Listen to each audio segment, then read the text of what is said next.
మీరు ఈడ పువ్వాడ అజయ్ అంటారు, హైదరాబాద్లో ఆయన ఒంటికన్ను శివరాసన్ అంటారు. అట్లాంటి చాలా మంది ఉన్నారు. వాళ్ళందరినీ కర్రు కాల్చి సలాకి కాల్చి వాతలు పెట్టడానికే మా అక్కలు సిద్ధమవుతారు. నేను ఒక్కటే చెప్పదలుచుకున్నా, ఆనాటి ప్రభుత్వం చంద్రశేఖరరావు మొదలుపెట్టిన పథకాలు షాదీ ముబారక్, కళ్యాణ లక్ష్మి, రైతు భరోసా, లేకపోతే ఏ పథకమైనా ఈ ప్రభుత్వం రద్దు చేసిందా మీరు ఒక్కసారి ఆలోచన చేయండి.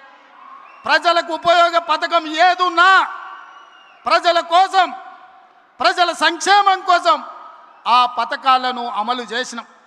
ఆయన రైతు బంధు అంటే సంవత్సరానికి 10,000 అంటే, మీ తుమ్మల గారు బట్టి గారు రైతు భరోసా పేరు మీద 2,000 పెంచి సంవత్సరానికి 12,000, 30 నెలల 36,135 కోట్ల రూపాయలు రైతు భరోసా పథకాన్ని కొనసాగిస్తలేమా?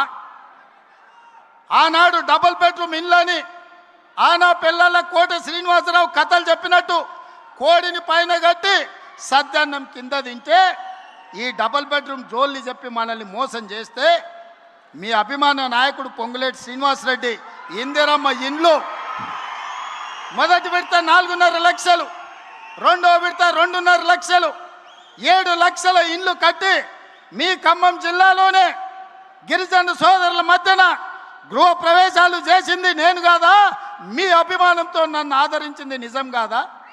సన్న బియ్యం భద్రాచలంలో పాయలం వెంకటేశ్వర గారి కాన్స్టిట్యున్సీలో గిరిజనుడి ఇంట్లో సన్న బియ్యంతో బుక్కెడు బువ్వ నేను వచ్చి తినిపోలేదా? ఈ పథకాలన్నీ లేవా? ఆనాడు వాళ్ళు రేషన్ కార్డులు ఇవ్వలే. ప్రతి పేదవాడికి ఈనాడు రేషన్ కార్డు ఇచ్చినాం. ప్రతి పేదవాడికి సన్న బియ్యం ఇచ్చినాం.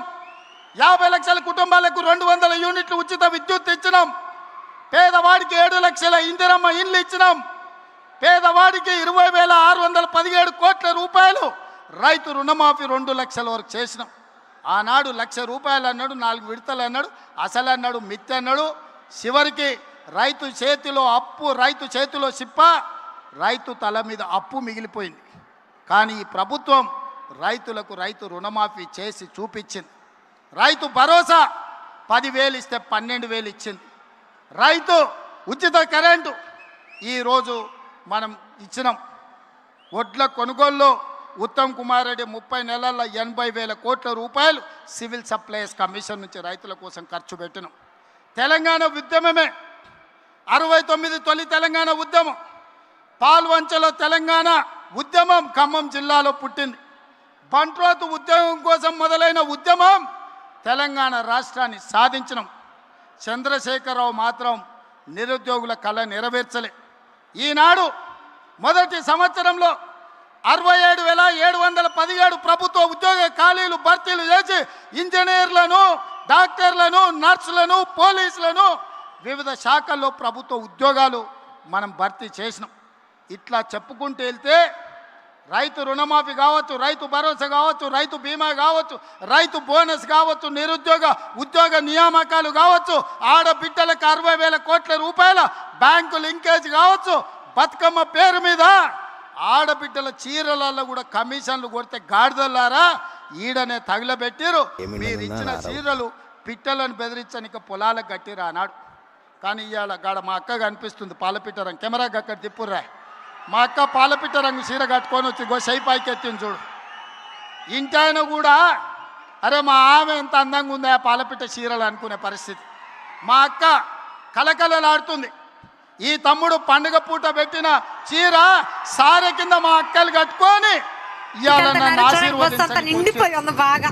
ఆర్టీసీలో ఆడబిడ్డలకు ఉచిత బస్సు ప్రయాణం 30 నెలల్లో ఆడబిడ్డల కోసం 11,000 కోట్ల రూపాయలు ఖర్చు పెట్టి ఏ ఒక్కరు కూడా అమ్మగారింటికి పోయినా, అమ్మవారిని దర్శించుకున్నా, రాములోరి దగ్గరికి పోయినా పైసలు లేకుండా ఈరోజు ప్రయాణం చేస్తున్నా లేదా మా అక్కలు అక్క కెమెరా మీద కనిపించుకోవాలి చెప్పు.